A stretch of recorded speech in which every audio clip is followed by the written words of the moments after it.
Our offertory quiz. You can give us the title of that one. Redeemed, redeemed, how I love to proclaim it.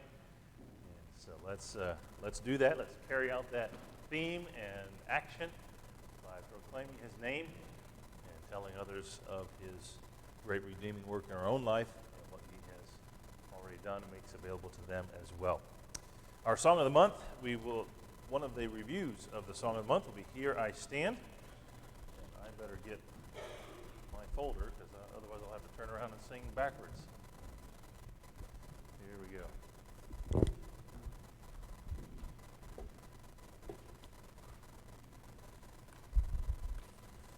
All right, here I stand.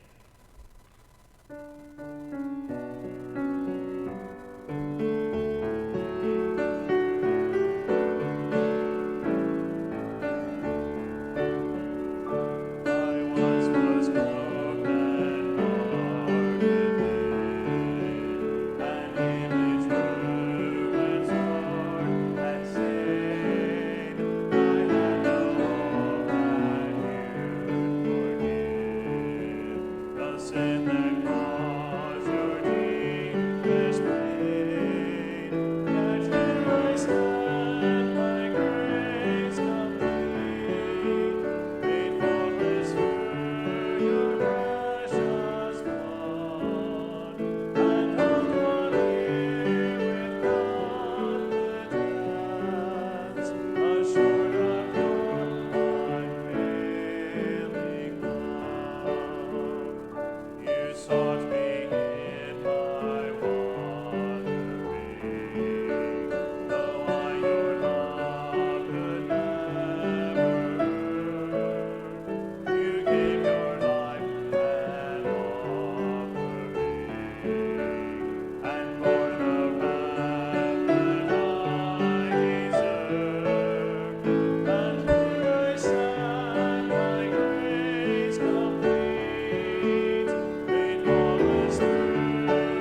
these little quizzes that we've been doing by way of reviewing the Sunday evening materials.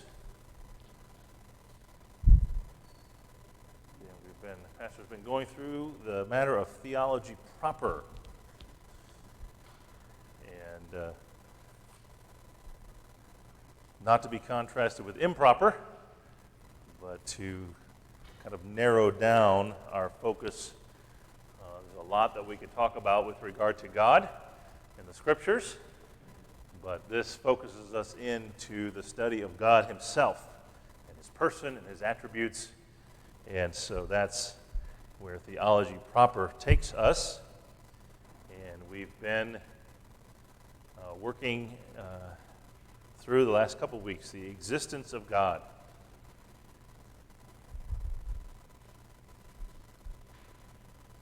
And so your little quiz there takes on some questions from this past week. So if you have your notes or your good memory or some markings that you made in your copy of the Scriptures, or if you want to try Google real fast, I'll give you a couple minutes to just kind of glance down through those questions and answer the best you can off the top of your head, maybe reference your notes a little bit, and then in a minute or two we'll pick up and try to walk through some of those things.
All right, here we go.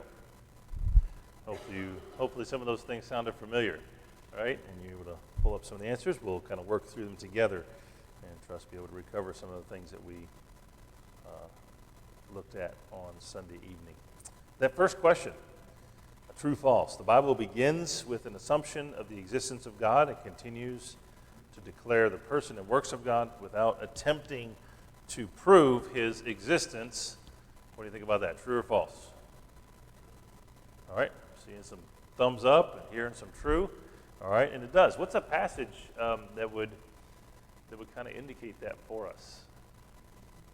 Yeah, don't go too far, right? Genesis 1:1. In the beginning, God. He's there. And at the very beginning, God is doing something. So He was in existence prior to time as we know it, prior to the existence of the universe. And He exists outside of what is to us the infinite expanse of the universe. He exists outside of that. He created it. He made it. He holds it together by the word of His power. And so that is really the basis of Scripture. It just declares to us God. And just starts out, He exists, and it moves on from there very, very quickly. We had the privilege in Sunday school, and then I told Pastor I was a little worried when he started on the Sunday evening and said, turn to Psalm 19. I thought, oh no. And but he used that as a launching point for one of his points, and had other things. So, but Psalm 19, we were there in both Sunday school and the evening service, and we came across, and even in those first couple verses, where the Scripture says, "The heavens declare the glory of God; the firmament shows His handiwork. Day unto day uttereth speech; night unto night showeth knowledge." And so we had a little matching there for you. The heavens, which one of those items, A, B, or C, matched up with the heavens? Letter C, the sun, the moon, the stars, those heavenly bodies kind of are encompassed in that term. The heavens declare the glory of God. And then in the firmament, showing His handiwork, what corresponds to the firmament? Letter B, the expansiveness of the sky, the dome of that we look up and see, and just really the as far as you can see, east, west, north, south, whichever direction you're looking, the heavens and the firmament expands out before us, and all of that works together to show and to declare and to utter forth with definitiveness of the glory of God. And then in that second verse, the day-to-day uttering speech and the night-to-night showing knowledge. I guess there's only one choice left. So that idea of the order of the universe and the rhythm of seasons and just the cycles of day and night and months, the phases of the moon, and we've kind of built our calendar around that as far as months, and the Earth's going around the sun, and all those things, just all of those, again, testify to the orderliness and to just the wisdom of God. And just the scientists have found and studied and figured out that we're just the right distance, and we're going at just the right speed, and all those things that you can attempt to ignore the obvious and say, well, it just came from some kind of a big bang, but those things really testify to a designer, a creator, and that is God Himself. So down to question number 5 then. The scriptural text that we looked at that indicated that all men have a conscience, and it recognizes a standard of morality. Where do we go to find that truth? All right, Romans 1. And we looked at that even in Sunday school, and then again Sunday evening there in verses 18 and following. When you get down to verse 20, actually verse 19, that which may be known of God is manifest to them, for God hath showed it unto them. The invisible things, all the way from the creation of the world, are clearly seen, being understood by the things that are made. So the creation understands about the Creator through the creation, even His eternal power, His Godhead. God's power is seen, His authority, the fact that if He made it, He must rule it and own it. And all of that comes together at the end of that verse to say that so that they are without excuse. There's no excuse. That ties into Psalm 19. There's no speech nor language where they don't understand it. The line of that, the understanding of that, the declaration of that through creation has gone to every end of the earth, to the farthest reaches. It's inescapable, God's power and His Godhead. Now, we need more than that to come to salvation, don't we? But that's the beginning of understanding, yes, there is a Creator, and I am responsible to Him. And so then from there, we need to declare the Word, to those, that they might hear and know of Christ and come to know him personally, whom to know is life eternal. Number 6, what scriptural text indicates that men do know, all men know, that there is life after their present existence?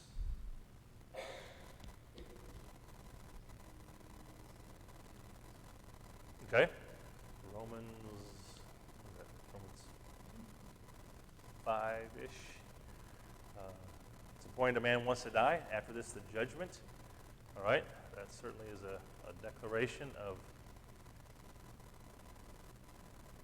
that man will stand before the Lord. What additional scripture might tell us that men know that kind of deep down when you really remove all the excuses and all the layers of defense that we put up to try to act like maybe that we're not responsible? Man knows. I was looking back to kind of make sure I was ready for this, and I was thinking I should have taken a little better notes in this section right here. I think I have it. I hope I do. Somebody can correct me if I'm wrong. So, but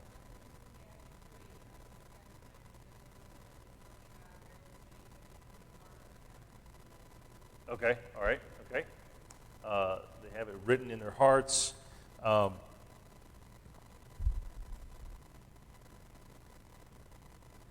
That's if you just go if you're in Romans 1 there, just jump over to Romans chapter 2. Romans 2:15. Backing up to 14. For when the Gentiles, which have not the law, they don't have the law that the Israelites had. They didn't have the Ten Commandments. They didn't have those things given to them expressly. But they do by nature the things contained in the law. You go into civilizations that don't know of God per se, and yet they've kind of drawn up some things to kind of live by.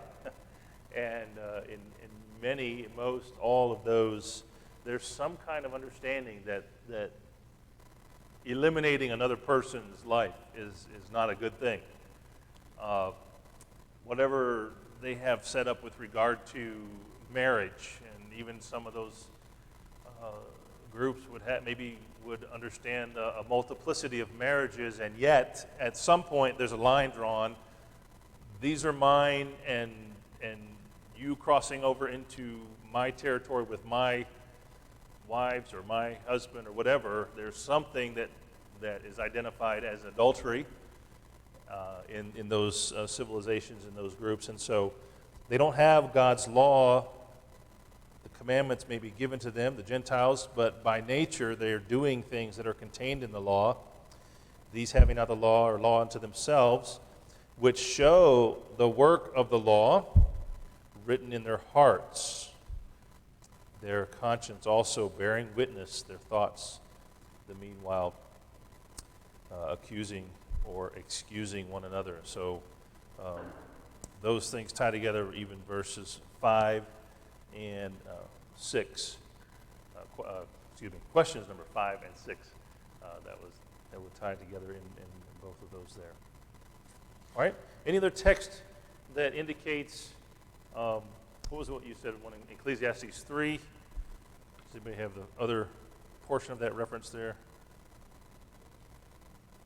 3:14.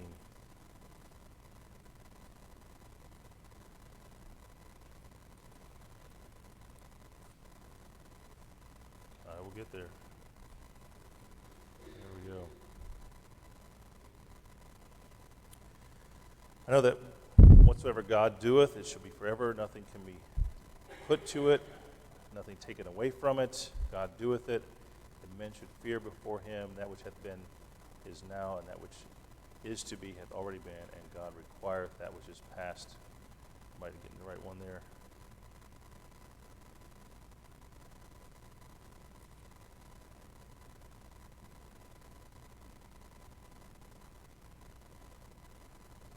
All right, any others? What about in Psalm 14 and verse 1? The fool has said in his heart, there's no God, right? And so the converse of that would be any man who's thinking, any thinking man, anyone who really considers truth and reality knows by nature that there is a God and there is a reckoning in this life and in a life to come. All right. All right, number 7. What broad pattern in history is a significant witness that argues for the existence of God?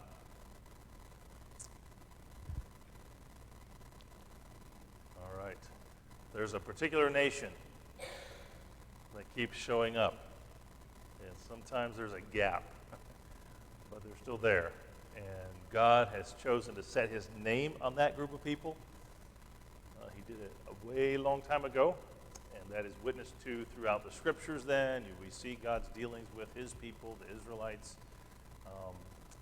There was a large section of silence between the testaments, and there's even since been an era of silence, and yet even the pastor kind of went through some of those historical details of bringing back the nation of Israel and its nationhood, statehood, even in 1947 and 48, its recognition by the United Nations and other countries around it, and even immediate attempts to annihilate it and obliterate it and wipe it off the face of the map, and yet it's still there. And if you really do any study of history today, if you give any consideration to the news, there's not a week that goes by that this very, very, very, very small country is not in the center of the news and at the forefront of what is going on in the news. And there's no reason for that, humanly speaking. Why can't that group just be ignored and extinguished? But it's because God has set his name there, and he intends to bring glory to himself through that people forever. And so the good, the bad, the ugly, all of it he's working all that together to declare himself and his greatness, his glory, and he will get glory from that group of people. He's promised to do that, and he continues to do that, and it really is a testimony to his existence. And then number 8, why is the witness of history in some respects less significant, less impressive, than these arguments of creation and the constitution of man? What are your thoughts on that one?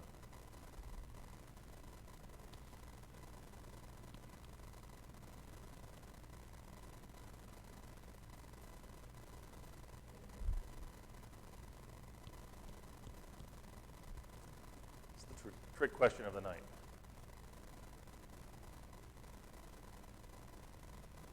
Anybody have that one in their notes?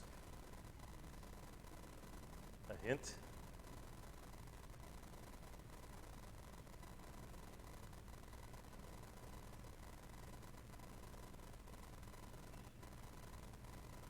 What do you have in your blank for number 3 if you have your notes from Sunday night? The what of man argues for the existence of God.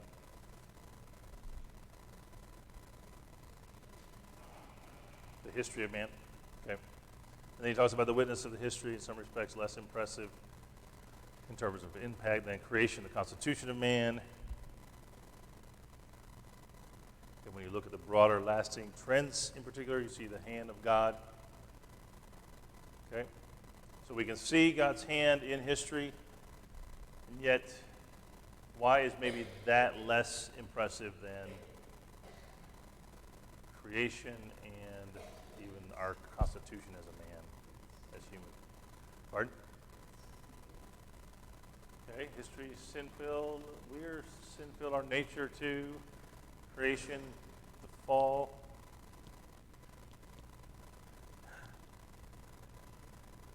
What do you think?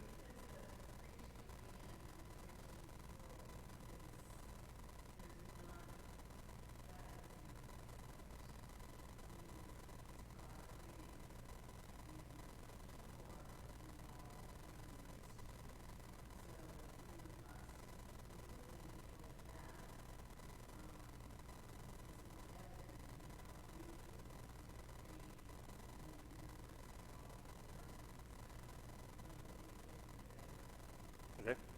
Okay. All right.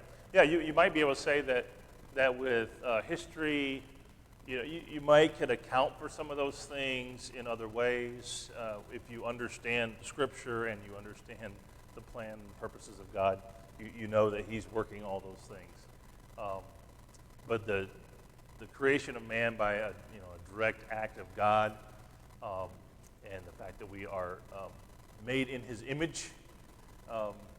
Maybe that's an even more immediate and present witness within every person. And if somebody is not able to consider history over time and put all the pieces together and draw all the conclusions within man, God's put conscience, God's put His image within man, and within the creation, the Bible is telling us there in Psalm 19 and other places that, the creation directly testifies. It uses those words in Psalm 19. It declares, it shows, it utters. And so those